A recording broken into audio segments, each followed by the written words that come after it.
Hello, and welcome to Tyre and Rubber Recycling Podcast 72 with me, Ewan Scott. Don't forget to subscribe and like this video. Also, you can subscribe to Tyre and Rubber Recycling for regular updates and follow us on Facebook, LinkedIn and WhatsApp. The links are in the comments below. Podcast 72 sees us talking with Adele Rose from New Zealand's Tyrewise. A long gestation period frustrated by changes in government policy and ministerial changes finally came to an end in 2024, with Tyrewise going live in September. Already Tyrewise has exceeded its targets for both collection and recycling, but there are still challenges ahead. So without further ado, let's ask Adele Rose to outline how Tyrewise works. Adele, Tyrewise New Zealand is a new venture. It's taken quite a while to get there, but you're there now. Can you explain to me how it works? Yes, certainly. So, yes, you're right. It's taken a long time to get there. Good things take time, Ewan. That's all we'll say. And we also had the opportunity to learn from other countries that were similar to ours, and had a great privilege of asking them what works and what doesn't work and what should we do differently. So we've been able to do that. So how it works essentially is that loose tyres that are imported or tyres on vehicles have a tyre stewardship fee charged on them, and that in other languages you could say is a levy, and then that money is collected by the Ministry for the Environment, who's our regulator. There's regulations that underpin the obligations of importers. So that's sort of where our extended producer responsibility starts, really, as we don't manufacture it in country. So they are obligated to participate in the scheme, and then it moves through to the sellers of tyres, so your tyre retailers, your repair shops, your tyre generators, and they are obliged to pass the tyre stewardship fee onto the customer in the sale of the new tyre. So importers charged by the regulator, that fee is passed through intact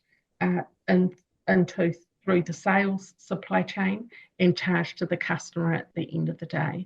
That fee is kept separate in all the transactions, so it's transparently disclosed, and its purpose is for managing tyres at that tyre at the end of its useful life.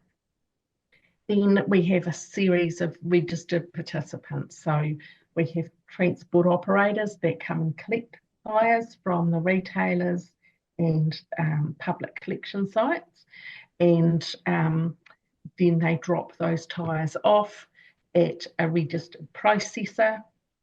Those processors are able to apply for an incentive payment based on what they've produced and evidence of sale to the domestic market.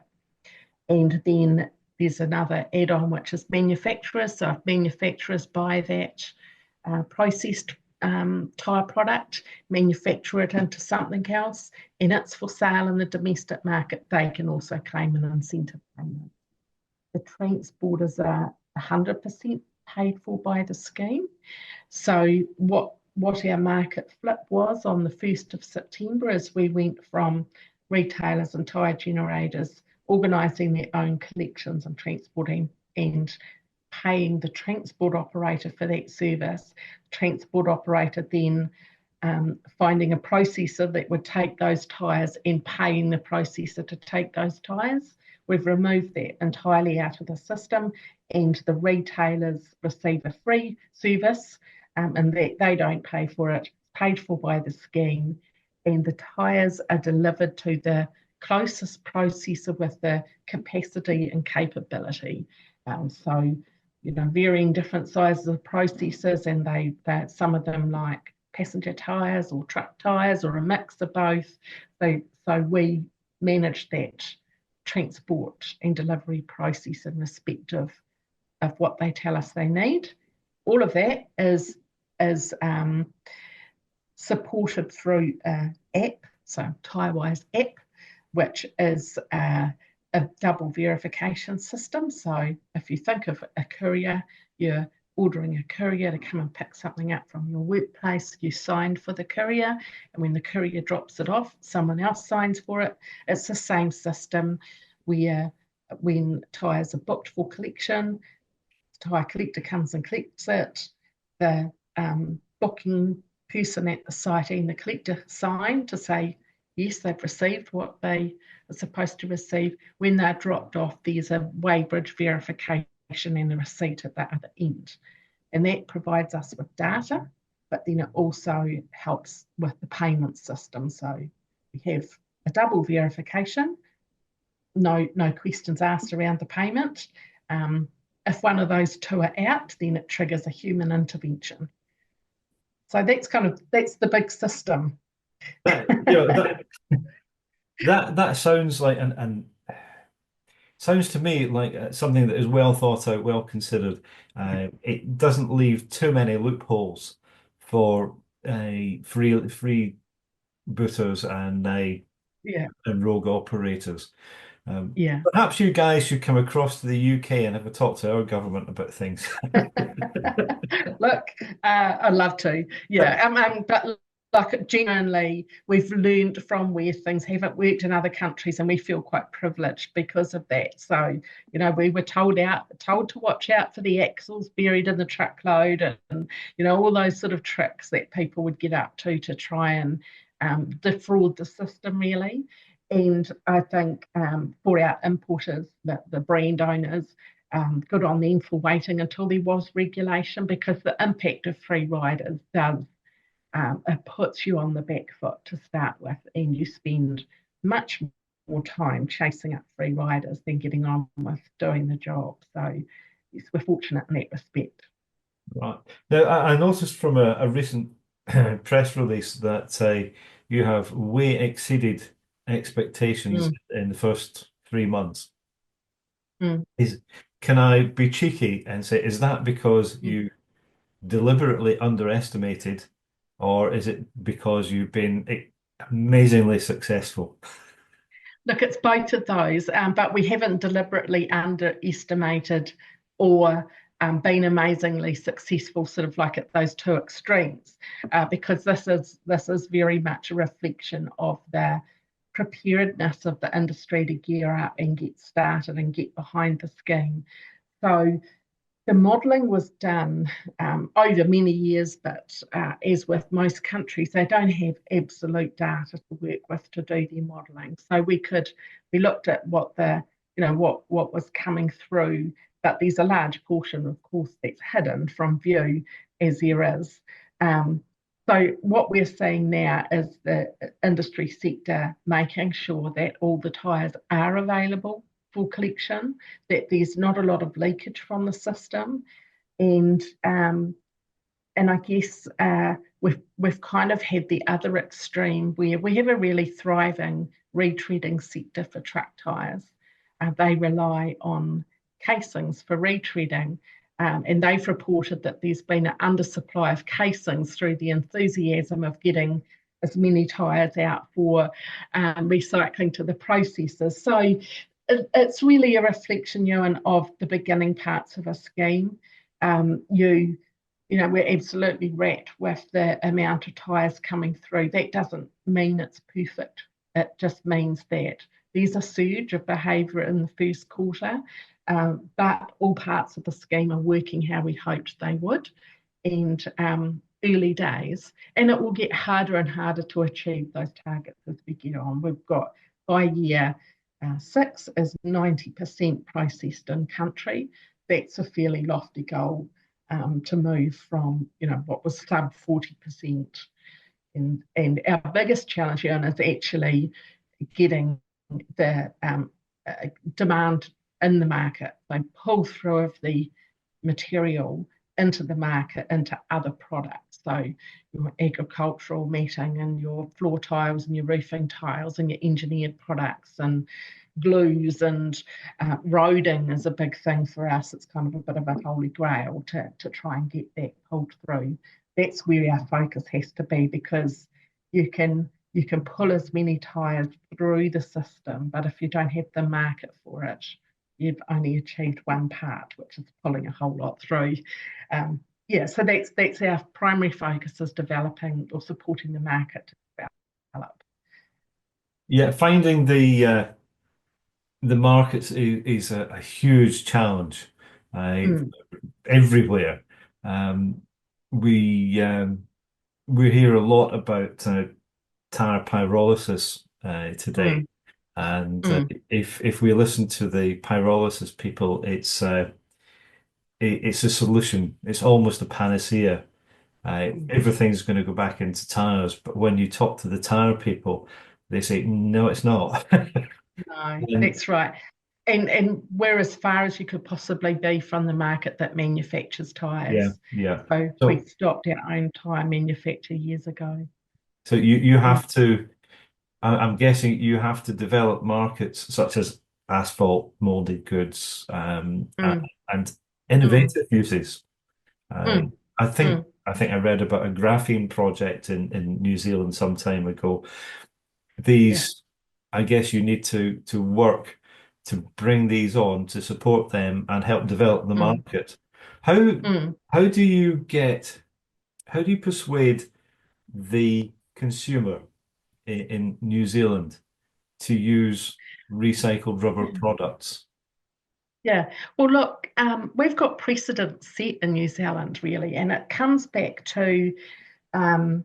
it comes back to education for the consumer.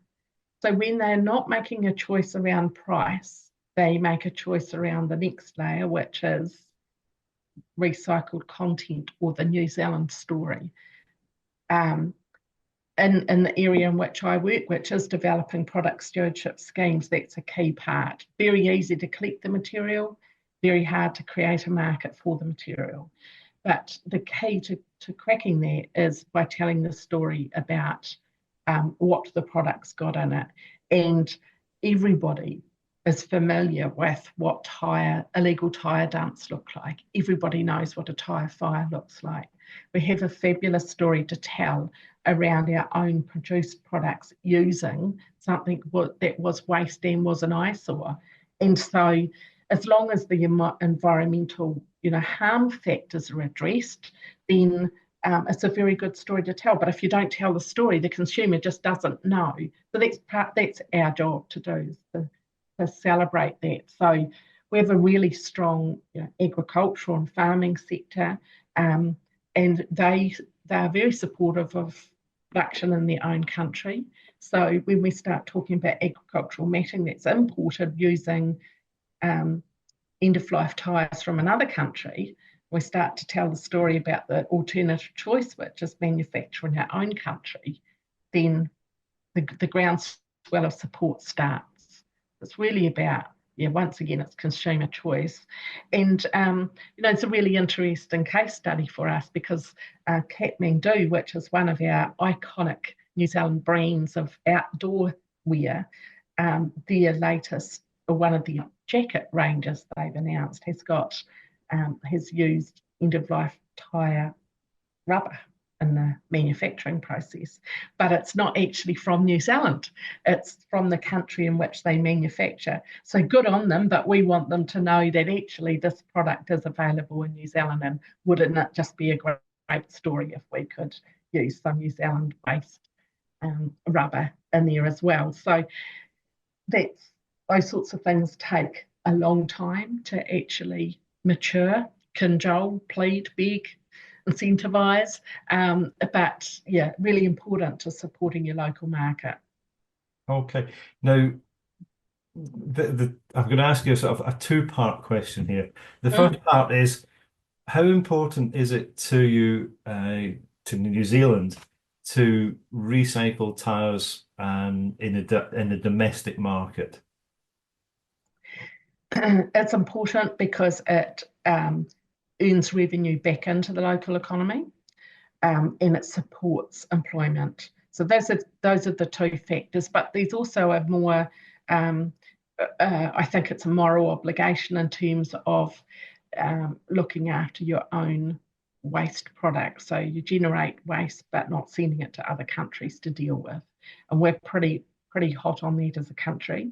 And certainly the design group for the scheme, that was their focus entirely, was that changing the story around tyres being a waste to tyres being a resource that we can use within our own country is very important to the design of the scheme. Okay, so at the moment, you've been very successful in collecting. This is the second part. You've been very successful in collecting tyres, but at the moment, you don't have the capacity to actually recycle all these tyres.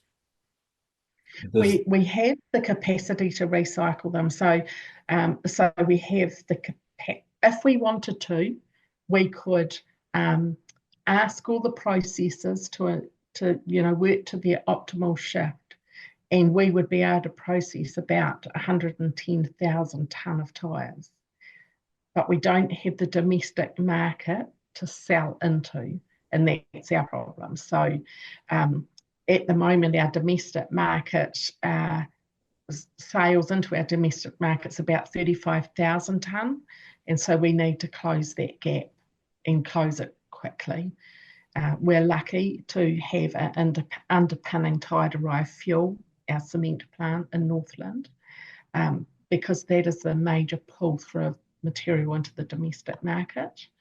We'd be starting a long way further back if it wasn't for that. Yeah, so I think just we have a really good, stable processing infrastructure.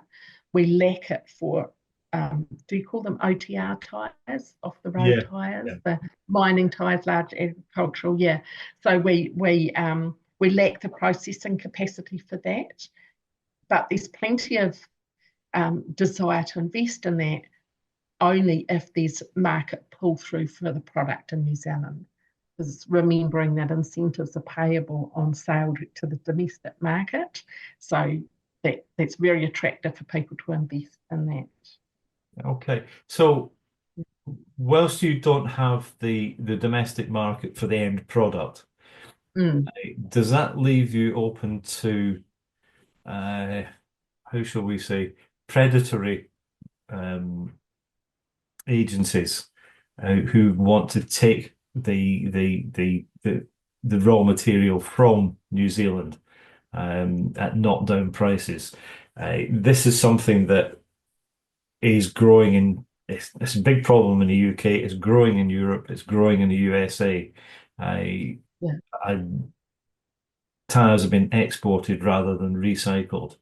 And whilst they may get recycled in a third country, it's not necessarily to the sort of environmental standards that any of us wish. Is that a risk for New Zealand? Absolutely, it's a risk, and this is how we are managing that in two parts. So, first of all, I know you've interviewed our friend Lena from Tyre Stewardship Australia. They've developed a really good foreign market verification process there. We are using their foreign market verification process through Tyre Stewardship Australia, because we obviously share markets. We're quite close in that respect. So there's a minimum set of standards that they're audited against, and it is actually the plant that ultimately processes the tyres that are audited. That's quick to say, easy to, so it's quick to say, but not as easy to actually get the end result. But secondly, so in our regulation, our tyres whole tyres or product can only go to a verified end market. But moving back, in our contracts that we have with processors, they have to fulfil the domestic market demand first before anything can be exported. And so our contracts are for 3 years. And so that is our ability to modulate that market. If the local demand is not being satisfied, there's a restriction on what can be exported. And so we can claw that back for the domestic market. And that's not going to be hard to do when that does happen, because remembering that the processors and and transporters that export, they're not being paid by the scheme to do that because it's not sale into the domestic market. So they want that incentive for processing. So that's another driver for the domestic market. But absolutely, we're in the same position as other countries that not necessarily causing an issue for us right now. But should we get to the point where we need more product in our domestic market, I can see that it would be a problem. Okay. Now you mentioned that you have a 3-year contract. Mm. So is that potentially a barrier to large investment? So, for example, I know you don't have a tire industry as such, but should somebody be looking at a pyrolysis plant, we hear from people in the pyrolysis sector that it can take 10 years to generate the funding, and that they need long-term feedstock security. Now, if you're offering just a 3-year contract, is that a disincentive to large investment in the likes of pyrolysis or devulcanization? Yeah, yeah. We do have devulcanisation in play in our market, and the 3-year term hasn't been a barrier. And I think that's because you're coming from the basis of total risk of security of supply to 3-year security of supply. That's not to say that the contracts in the future won't be much longer than they are. It's just the startup. We said, well, we need to have that flexibility for 3 years, but we also needed the security for 3 years ourselves, which was to know the amount of volume that needed to be pulled through in the domestic market, so we could make sure that that was happening. In terms of pyrolysis, we are probably a far less attractive country for pyrolysis than anywhere else as well. So one is relatively cheap energy, given that a majority of our energy is renewable energy compared to the rest of the world. We wouldn't say we have cheap energy in New Zealand, but the fact is it's cheaper than elsewhere.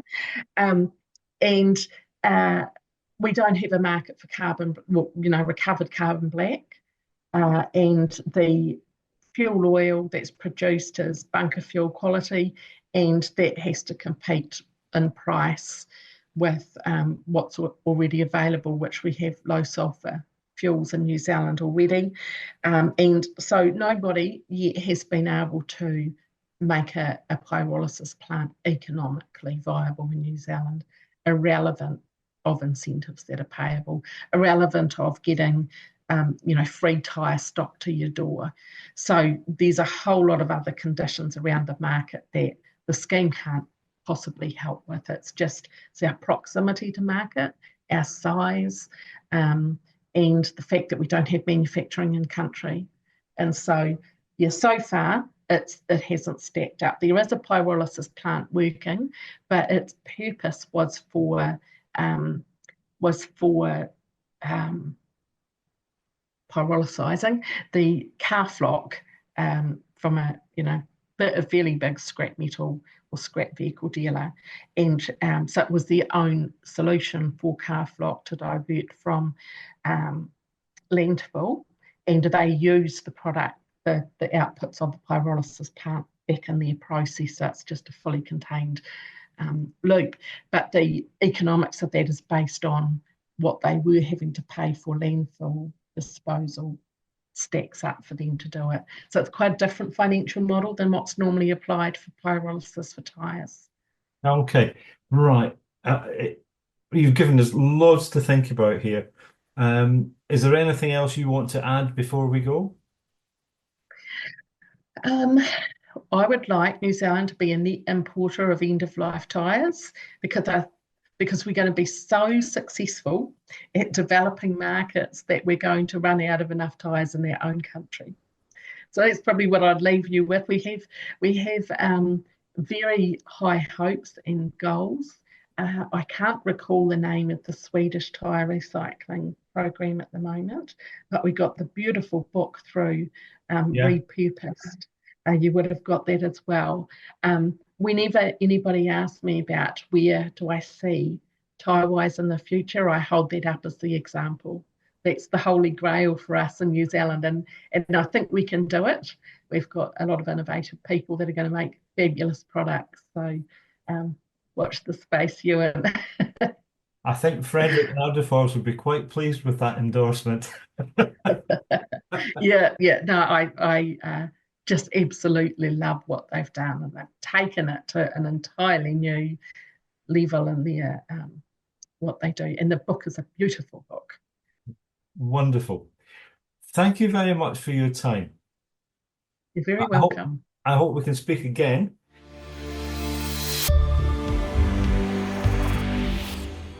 And there we have it. Tyrewise has hit the ground running and is already having successes, though, as we said at the start, challenges remain. It is clear that Tyrewise has an advantage in that New Zealand has a better control of its borders than most, and Tyrewise has learned from the experiences of others around the world. In terms of exports of ELT materials, it remains to be seen how well the validation of final destinations will be managed. As always, the enforcement is always the critical point. I'd like to thank Adele Rose for joining us in the podcast, and I look forward to an update in the future to discover if the initial successes can be continued. Hopefully, New Zealand can set an example to others. Is anyone in London listening? Thanks for joining us, and hopefully we will see you again for podcast 73 in the near future.